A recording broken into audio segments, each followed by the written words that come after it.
Producer Profile is a show where we showcase some of the talented people who work behind the scenes in the entertainment, business, and local communities while making positive influences on the lives of others.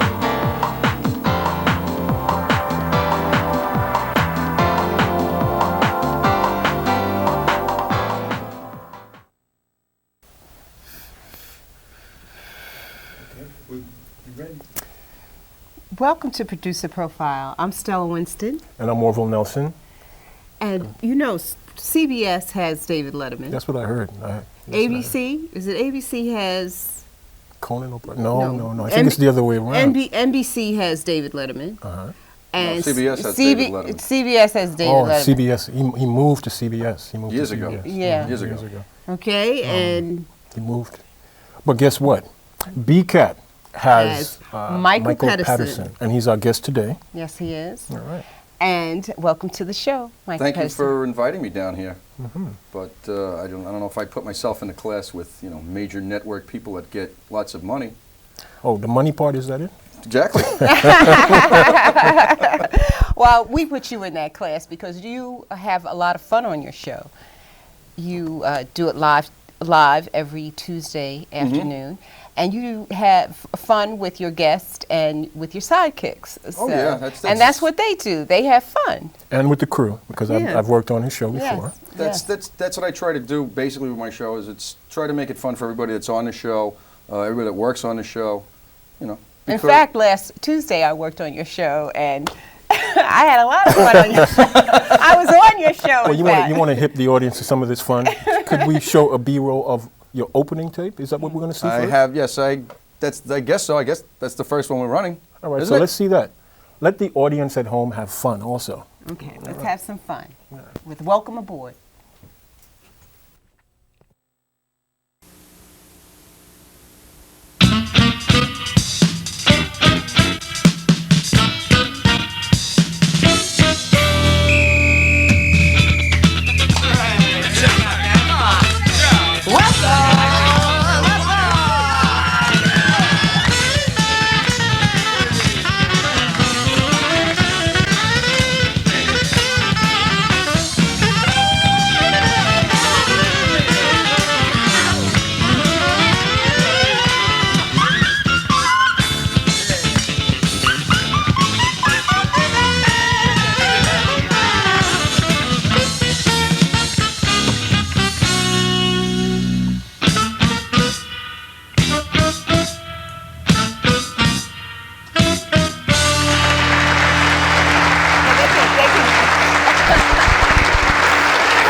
I mean, the new one's basically got some, it's a little bit newer shots in it from some of the people that are on the show. I guess I queued up the wrong one. Well, the audience didn't hear. That's not what you expected to see. That's an old opening. It's an older version of the opening. If you want to see the newer version of the opening, watch the show tomorrow. You did that on purpose. Of course, but this is a live show. Tuesdays at 3 and 11.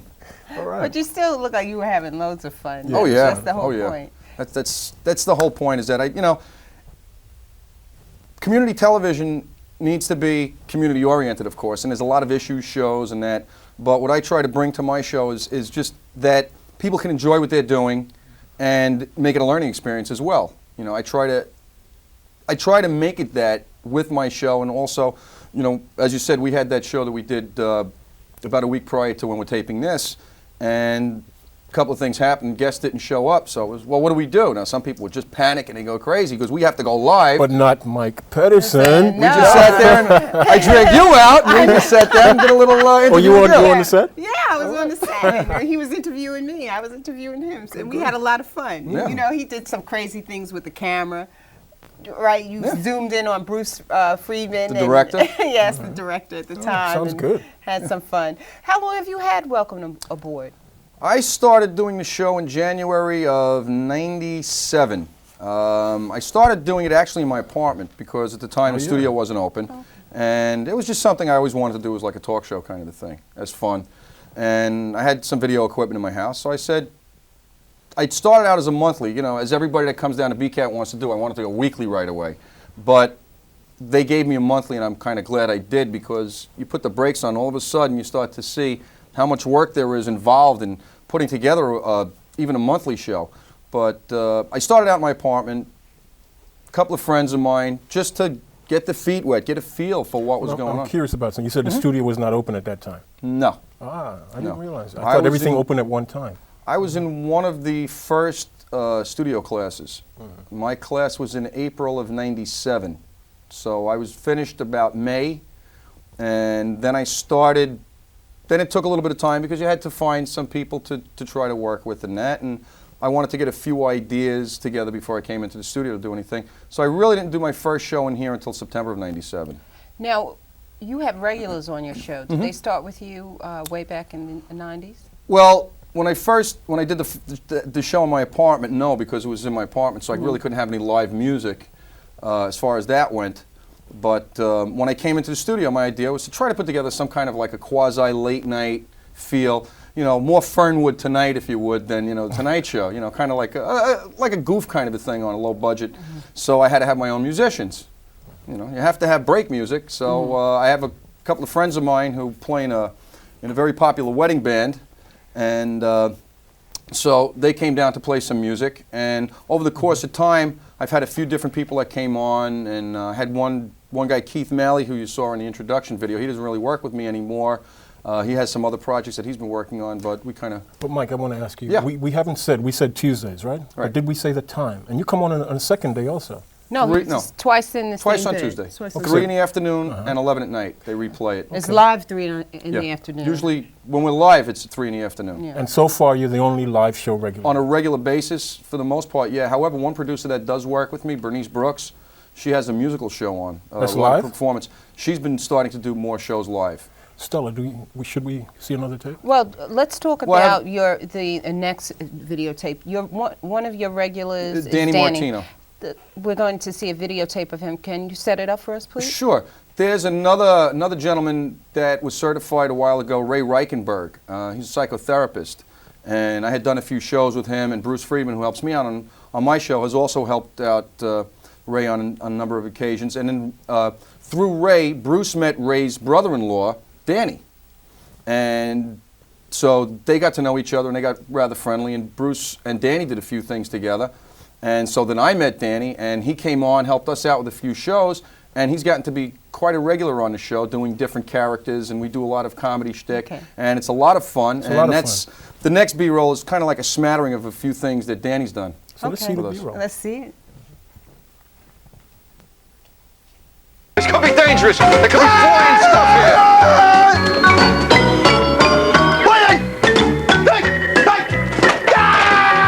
Very good. Very good. Very good. Amazing. Now, Mike, if you would take that piece over there, I need you to hold it You need to up, hold this like and I that? will break this board. This is going to be messy. I got a feeling. This is going to be messy.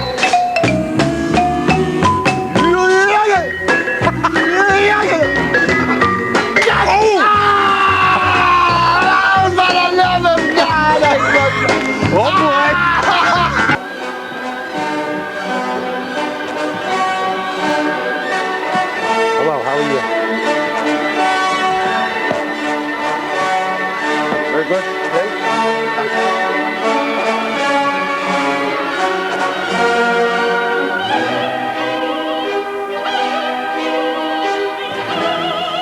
Michael, it's so nice to see you. Mr. Von Stuhl. Herr Von Stuhl. Yeah. Okay? You okay? You got it? All right. Line up, attention. Okay. 1, 2, 3, all right, let's roll. Now, Brown cow. All right? Now, brown cow. What do we got? Who's that? Bobby Sands? Yeah, that's right. I'm doing a live show. Hey, guys, how you doing? Bobby Sands? Hey! It's Bobby Sands! I gotta go. It's a live You're ice show. skating here. Relax, babe. How are you, Bobby? I stopped by. I haven't seen How you you in- doing, Mike? I stopped by to come on your show. I haven't seen you so long. I did another charity, with Shecky Green and Rich Right. Little at the Lions Club to raise money for people with shingles. Right? Actually, and Shingles, huh? our foundation raised over $35. $35. Look at that, huh? $35 we got for shingles, huh? And, Bobby suffers from this too. And I want to go up and do a song. With me, let's fly away. If you can use some exotic booze as a bar in far Bombay, come fly with me, let's fly away. I'd like to bring to you the legendary Bobby Sands.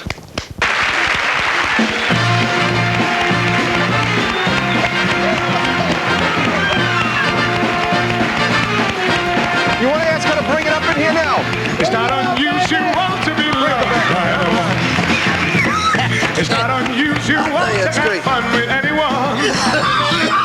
When I see you, I said, you know, well, if you want Bobby to do this, you got Bobby, because I think originally they wanted John Wayne to do this picture, but he's still gone. Yeah. And I don't think he's coming back. You know, that's kind of just a short smattering of Danny Martino's comedy genius. I mean, the guy comes down he'll come down with a character, and we really don't script anything.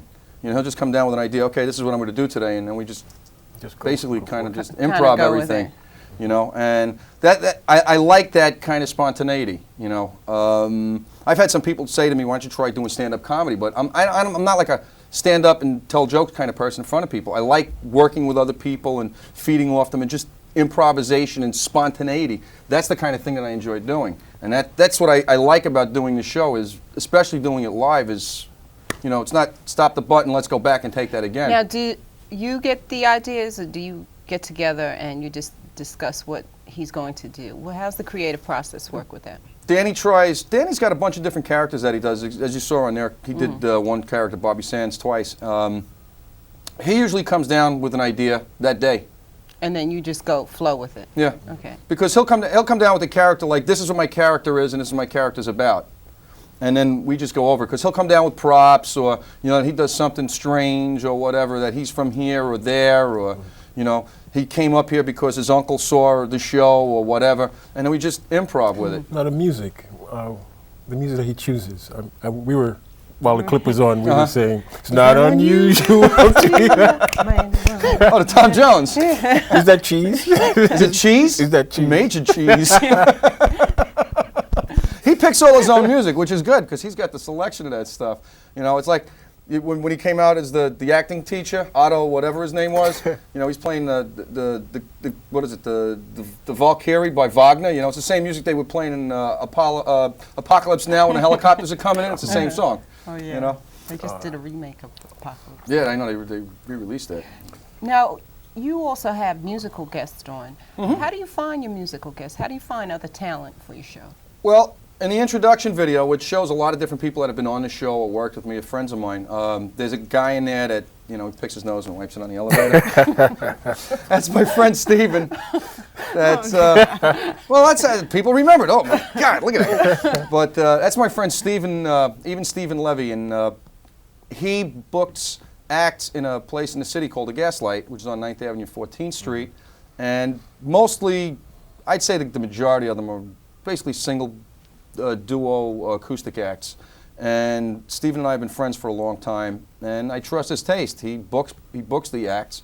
So when I've got a couple of shows coming up, I can give him a call and say, Steven, you have a couple of people that'll, you know, that haven't been on the show yet that might be interested. Stella was saying something to me that she believes that you recently got a guest through the internet. Yes, I have actually. The day after we're taping this show, we're doing a show tomorrow with a performer who contacted me through my website, which she found actually through another referral site. I think it was for like female songwriters or something. And because I asked her, you know, how'd you find out about my website? You know, was it something that you searched for? But she found it there. So, I mean, the internet does work if you have things up and you have people on the show. You can't expect it to, you know, flood you with people. But one person gets a little bit, and it will snowball a little bit. You know, it may not grow big. Well, it shows the power of the internet. Exactly. Now, Marina Fiorentini, who is also a producer here and does a musical show, she streams her video, a full segment, and you do that also. What's involved with that? Well, what I do is have a simple video capture card. First of all, what is streaming video, just in case Okay. the audience doesn't understand it? You can take a regular videotape and then capture it into your computer and convert it into a file that is smaller, and it's not going to be as good a quality as the tape is, but it's going to be of a format that you can put on a web server so that other people can watch your show. It's not a difficult process, and the software to do it is actually free if you have the proper capture card, and a capture card for it is about less than $200.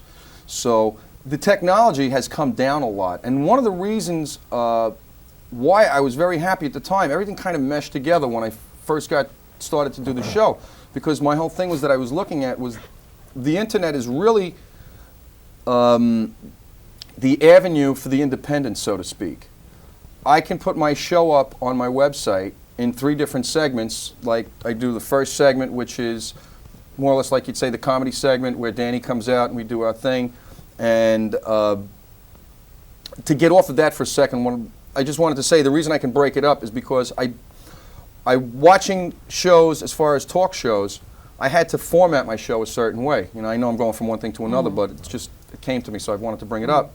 In that, when you watch a show on television, the commercials actually pace the show. That's what keeps the show moving. Just as you get to the time where a segment might be a little bit long, okay, we're going to go to a commercial. So then that gives you a break so that you can come back and now start all over again with something else. So seeing that and knowing that there were times where I'd have to change the set or move this or move that, what I did was I put little graphic breaks so that I could do one segment of the show, and then to go from one segment of the show to another segment, okay, we'll be right back after a short break, don't go away. And then my 2 friends, Joe Biondo and Ralph Mercanti, who are my in-house musicians, they play some music. I run a little graphic back, which will either say, stick around, you know, there's more to come, or it'll introduce my next musical guest. I wanted to ask you Sure. something. What's your website? Yeah. Could you give us the address? Oh, my website. Well, the reason I was getting into that was that allows me, because I have these graphic breaks and my show is segmentized, now when I want to put it on the website, I can take my first segment up to that first break. Then I can take the second segment, which is usually the musical performer, start with where that first break is, and end where the next break is. And then put so the third it makes piece. So it makes it easy to put one segment on, one segment on, one segment on. So if the performer wants to have someone come and see their performance, they don't have to sit there and watch the first 10 minutes of the show to see the musical performance. So when you go to your website, if I go to your website, it'll be the whole show, but it'll be 3 different streaming videos on your website. Right. The website is twot.com, which is short for Total Waste of Time. TWOT.com. Right. Right. Which is just a little aside for that. The word TWOT must mean something in Arabic, because if you do a search of it, there's a bunch of like Muslim sites and that come up. So it must be a word that means something. I never even realized until I started doing the search. And if you go to twot.net, there's actually a picture up there that says this website's under construction, and it's got like a big picture of a mosque on it.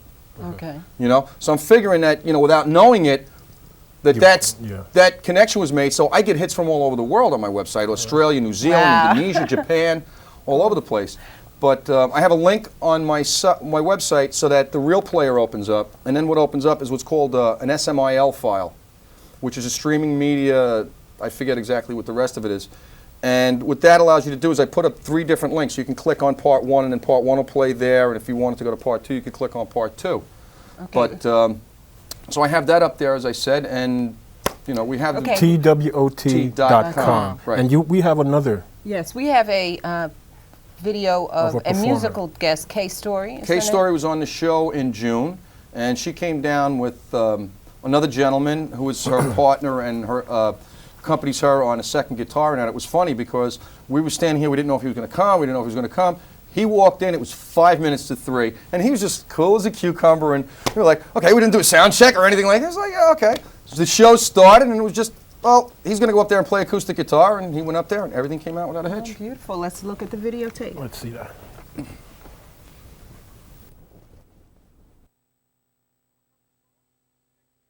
Background to help them come in. K-Story, Freedom of Scots.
That was good. That was very good. Clap for me. Well, I want to know where all that clapping comes from. Where's your audience? Well, they're about this big, and we usually stick them in a box, and we just put them in the side, put a microphone on it. It sounds like there's about 30 people clapping. No, I have a CD that I bring in. It's just background, but again, it's just one of those things that when you're watching it, it just comes naturally. It's not something you really think about, that there's applause back there, but without it, it's just there's something vacant and missing, So it's another thing I just kind of stuck in there to try to get things to flow a little bit. Now, you have a certain type of musical guests on your show, and I don't know how you would classify them. A little bit of rock, a little bit of folk. I just try to me, it's generally like acoustic. As far as if it's country western, rock, however you want to classify it as like that, I just kind of really refer to it as acoustic. And the reason I try to limit it to that is it's not a drawback or a negativity about anything except that nobody's professionals here. Everybody's learning. And the easiest way to learn is to try to keep things as simple and as easy as possible. And since we're doing a lot of things on the show, I find that it's easiest as far as the performer goes for the audio, because it's not NBC here. There are all limitations. Do you in play the what we guitar? have. I do. I play a little bit of guitar, but I try to stay with acoustic acts that are relatively simple. One, maybe two performers. If I go more than two performers, what I may do is have the performer come in on an off day, and this way I can control the performance a little bit more, and then use the performance on a B-roll and try to make it seem as though it's going on live. I'm giving you all my little secrets now, So when you watch the show, you can say, was that live or was it on tape? Now, you also have your show down to a science in terms of the production from beginning to end. You do a complete B-roll sometimes of your show ahead of time, and then you just insert your segments in, and it's done live every Tuesday. It flows. It flows very nicely. Well, the main reason for putting everything on the B-roll is there are so many different parts of the show that, even though they're not long most of the time, especially when you have a live performer, but there are B-roll segments. So instead of having to constantly change tapes or always stop the tape and have to look at a paper script, since we have a time frame that we have to work under, and a lot of times the starting and the stopping of the B-roll when there is a performer here is contingent on when the performer is starting and when the performer is stopping. So it's pretty much, you don't have to say, well, the performer isn't done yet and it's 12 minutes to go, so we have to go to this, and then we can judge where the break's going at, and it flows a lot easier that way for everyone in the control room, I found, rather than trying to have to read a paper script. We're clapping. Because we got that wrap-up signal. Yes, thank you for coming, Michael Pettersson. Thank you for having me. It's a And lot the of fun. show is Tuesdays. Welcome aboard is the name of the show. We're on Tuesdays at 3 o'clock in the afternoon and 11 at night. Okay. We're on 68 on Cablevision, 35 on Time Warner. Most of the time we are live, and when we are live, we go at 3 o'clock. TWOT.com. Is the website. Okay. Thank you for watching Producer Profile. All right. Bye.